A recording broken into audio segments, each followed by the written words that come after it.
Hey, what's going on, sports cars fans? Ray from Philly here on this Sunday. Yes, it's not Friday Night Vintage. Just was a little too busy this past Friday, but it is Sunday, October 29th, and I have a huge pickup from my number one favorite PSA set registry. And as you guessed it, the 300 great baseball cards of the 20th century by, you guessed it, Mike PAYNE.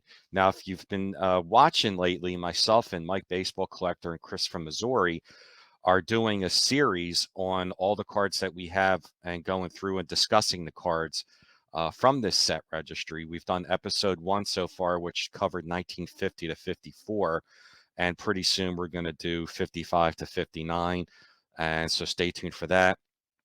The first episode was on Mike's channel, Baseball Collector. The second one, we're going to just rotate between all three of us. I'll let you know when we do episode number 2. So this here is card number 213 for the set. And this card has eluded me for a few years, but I'm glad to add it nonetheless to the set registry. And to give you guys a little bit of a hint, it is a 52 Topps of a Yankee. No, it's not Billy Martin, which I've done that one already. And no, it's not 52 Topps Mickey Mantle. Nice card sandwich over here.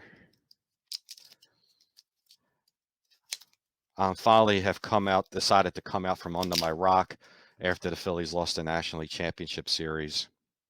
What are you going to do? All right, and it's the 1952 Topps black back of Andy PAFKO in a PSA 2.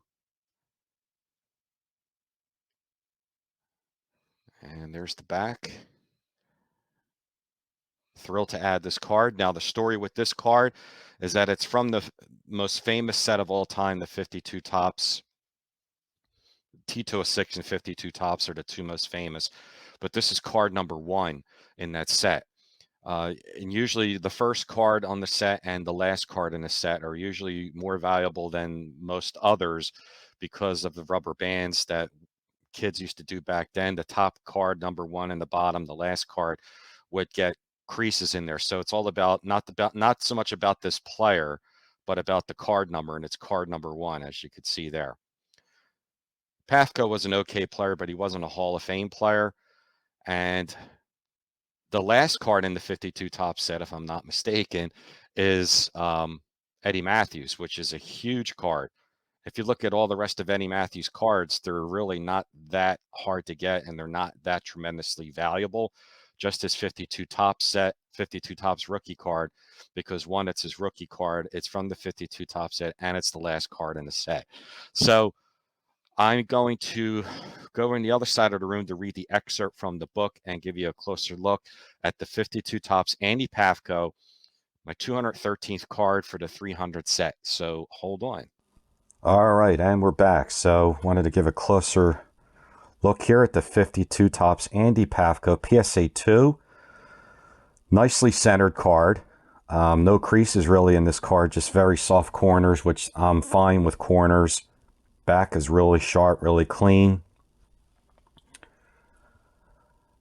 To me, when it comes to vintage cards, I'm all about the centering because that's what gives the card the eye appeal.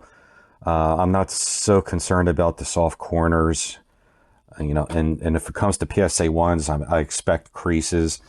So let's move on over to the book. Let's see what's on these 2 pages here. Don't have these 2, but I do have the 51 Bowman Mantle, have the Dobie, have the Rizzuto, and Mr. PAFKO has a long article here on this, and it's the 1952 Topps Andy PAFKO card number 1.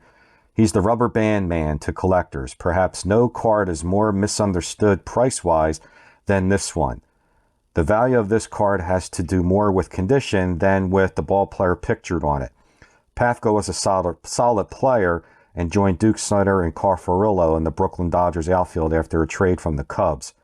But card number 1, the designation as card number 1 meant that many kids and collectors stuck Handy Andy on the top of the deck, then wrapped the stack with a rubber band, maybe 2 rubber bands. Naturally, PAFKO's card took more of a beating since it was on top.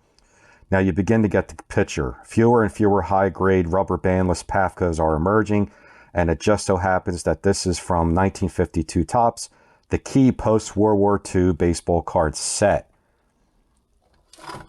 So that, what I just explained earlier, was the reason why this card is in the set registry for the 300 grade cards, and why it's gone up in value, because it's card number 1 of an iconic set. If it was card number 1 in any other set, I doubt it would be in this book. But since it's in the 52 Topps set, that's why it's in the set. Card number 1 and a 52 Topps. So there you have it. A Brooklyn Dodger. I said earlier it was a Yankee. My bad. He's a Brooklyn Dodger. Andy PAFKO, 52 Topps black back. My 213th card of the set. I appreciate your likes and comments. Don't forget to stay tuned for episode number 2 with myself and Mike Baseball Collector and Chris from Missouri to go over this 300 great baseball card set by Mike PAYNE. Until then, guys, like I always say, have fun with it. See you real soon.